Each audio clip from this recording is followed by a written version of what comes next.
Hey everyone, this is Gordon from the Control Panel, also known as Static Noise.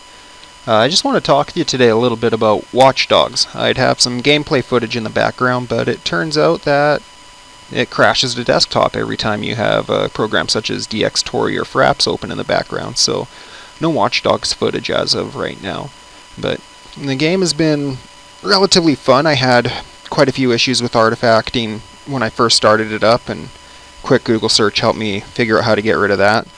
It kind of sucks though that you have to shut down your anti-assailing, your pre-buffer. You need that turned down to 1. Just the optimization is not optimal. It's actually pretty shit. The game looks great otherwise, but plays great, it's fun.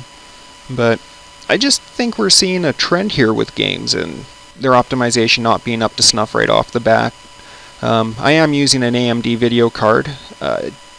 Don't think it's really the problem though. Like, the card's got more power than what games can require of it right now, and I just don't see that being the issue.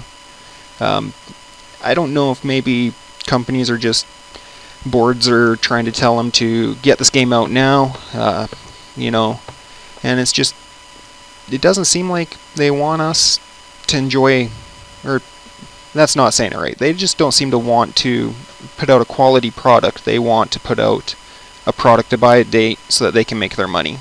And that's the only thing it seems to be.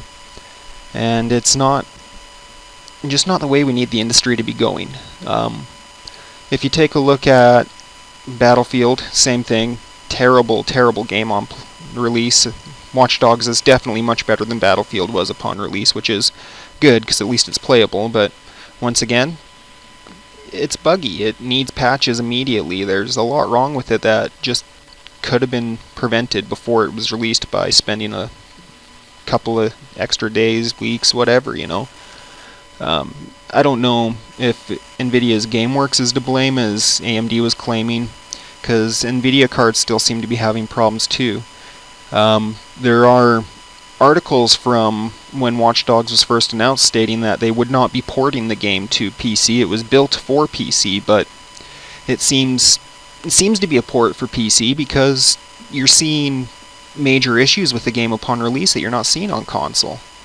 And I don't buy it. Like, they've been saying it all along, but it's hard to buy.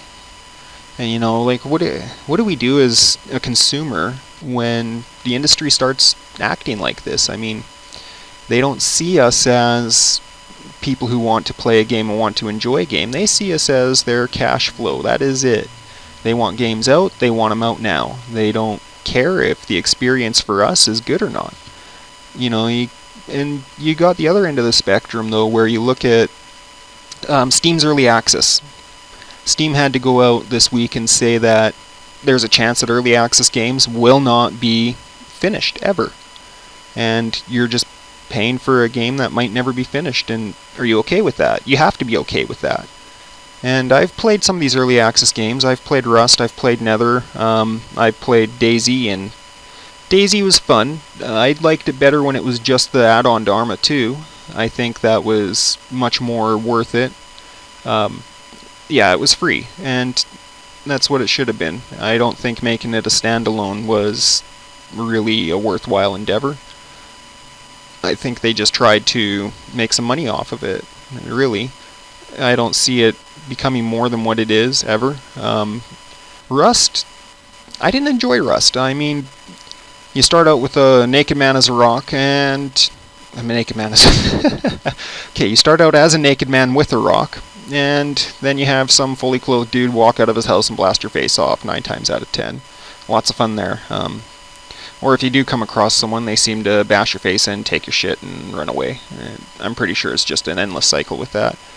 Nether was actually quite a bit of fun. All of us here at the Control Panel were playing it together. We had some really good runs together, but we also found that there was quite an imbalance between the senior players and the new players. There was a lot of glitching and hacking going on in the game when we played it last. I haven't been back to it for quite a while, so I don't know what's new with it or anything. But once again, another game that has been in early access for oh god, I don't even know. I think I've had it for about 6 months now, and it was out for a couple months before that. And are we ever going to see these games finished? Probably not. So why should we be giving these guys, like, they all get Kickstarters to start, and I just don't see the reason to be paying these guys for the Kickstarter and then giving them money for early access so we can alpha the games for them, and then just turning around and next thing we know, they're not finishing them. They just kind of take the money and run. And I don't think that's the right way to do things either, and that's not really beneficial to us as a consumer, as part of the industry, I guess. And, you know, we're in this stage where we need to see changes made. I'm not sure what those changes are or how to enact them, but I do know that I've stopped pre-ordering games. I like to wait till after they've come out, see if they're going to be worth my time. If I think they are, I'll purchase them. If not, well, I'll let them ride. I know I don't like to buy games from EA anymore. I specifically didn't buy Titanfall because of Battlefield 4, and I just don't want to support EA and most of their endeavors anymore. And really, I'm about the same place with Ubisoft. I had issues with them in the past. When the 360 first came out, I got a 360 with the corrupt copy of Ghost Recon or whatever the heck it was in there, and they told me to send the disc in and they'd send me a new one. I never got that back from them, so I had a pretty stringent policy against buying Ubisoft games. After that, I'd only buy them used from EB Games, and, well, I don't really regret that. So, you know, it's a terrible position we're in as a consumer, and I'd like to see it changed. I'd like to see these corporations stop being corporations and go back to being game developers first.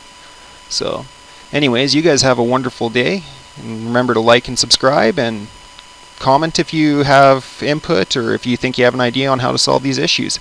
And catch you later.